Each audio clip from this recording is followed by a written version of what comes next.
Ada Raja Mudhaffaruddin Ghagburi, beliau di tahun 600 awal Hijriah, beliau bikin acara maulid besar-besaran. Tidak ada satupun ulama fikih, ulama hadis, ulama tafsir, ulama apapun yang kemudian ingkar. Tidak ada satupun. Kalau ada yang mengklaim ada, silakan datangkan buktinya. Bid'ah adalah sesuatu yang pertama urusan agama, bukan ajaran, bukan adat, tapi harus agama, ibadah. Nomor dua, harus yang tidak punya dasar sama sekali dari agama. Fahuwa raddun, maka itu tertolak. Inilah yang disebut bid'ah. Artinya kalau dibalik ya Pak, kalau perkara baru bukan urusan agama, berarti gak apa-apa, gak tertolak. Atau perkara baru urusan agama, tapi ma huwa minhu, masih punya cantolan dari agama, tidak bertentangan dengan agama. Contoh misalkan bikin acara isinya ngaji bareng. Ayo kita arisan yuk, bikin arisan. Boleh apa tidak boleh? Ayo bikin arisan. Boleh. Biar nggak arisan melulu, ayo kita ngaji bareng yuk sambil sekalian hataman. Boleh atau tidak boleh? Boleh. Kalau ada orang bilang, wah itu arisan bid'ah karena ada hataman. Nah ini nggak beres ini.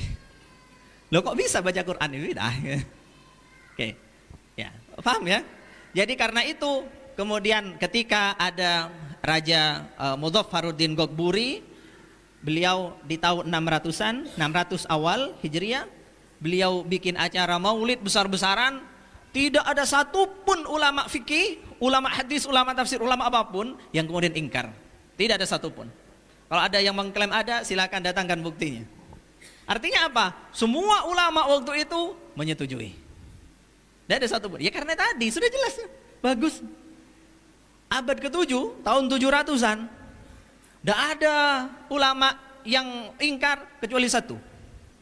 Namanya Al-Faqihani, Syekh Al-Faqihani. Beliau nggak setuju, menganggap maulid bid'ah. Oke. Kemudian ulama yang lain bagaimana? Nggak make, nggak ada yang sepakat dengan Syekh Al-Faqihani ini.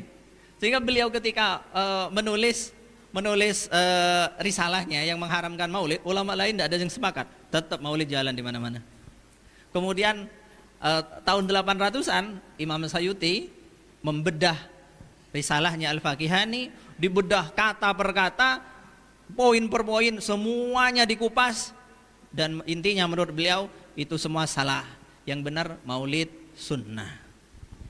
Dalam kitabnya Imam Suyuti Husnul Maqsid namanya, fi amalil maulid. Okay. Jadi ulama fikih semuanya sepakat sebenarnya. Yang nggak setuju cuma 1-2 orang saja. Al-Faqihani yang klasik, kemudian ada muncul Ibnu Taimiyah. Tapi Ibnu Taimiyah tidak total. Ibnu Taimiyah itu mengharamkan, tapi asalkan jangan dibuat per tahun. Ya kalau sekedar tidak rutin tidak masalah, kata beliau. Bahkan dapat pahala. Tetapi ini lemah juga. Karena kalau dibuat per tahun itu apa artinya? Sesuatu yang kebaikan yang dilakukan secara rutin apa artinya? Istiqomah. Tidak ada dalil di fikih, tidak ada kaidah yang melarang orang istiqomah. Yang ada orang istiqomah itu malah bagus. Nah, jadi pendapat beliau, Ibnu Taimiyah dan muridnya Ibnu Qayyim, nggak ada yang ikut, nggak ada yang ikut. Semua nggak ikut. Termasuk muridnya Ibnu Taimiyah yang lain, Ibnu Katsir, malah memuji-muji itu maulid. Ya. Dan begitu juga ulama-ulama setelahnya ada sampai muncul Wahabi, tapi la ibrata bihim, tidak masuk hitungan itu, karena pendapat mereka menyelisihi pendapat ulama-ulama yang terdahulu dan menyelisihi kaidah fikih. Kaidah fikihnya nggak bisa masuk, nggak bisa.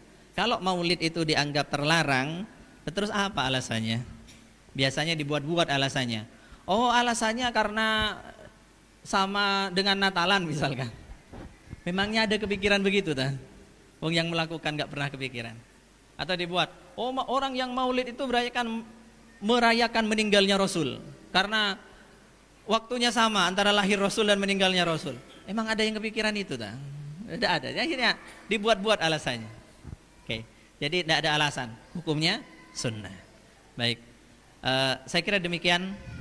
Kita nggak boleh panjang-panjang tadi. Ya, kita lanjut dengan sesi berikutnya. Jadi maulid itu memang tradisi yang dibuat umat, tetapi dia sejalan dengan syariat.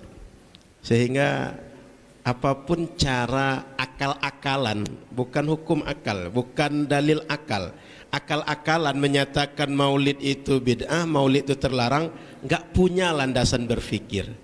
Nah, itu kira-kira kesimpulan dari Abdul Ahmad tadi menceritakan.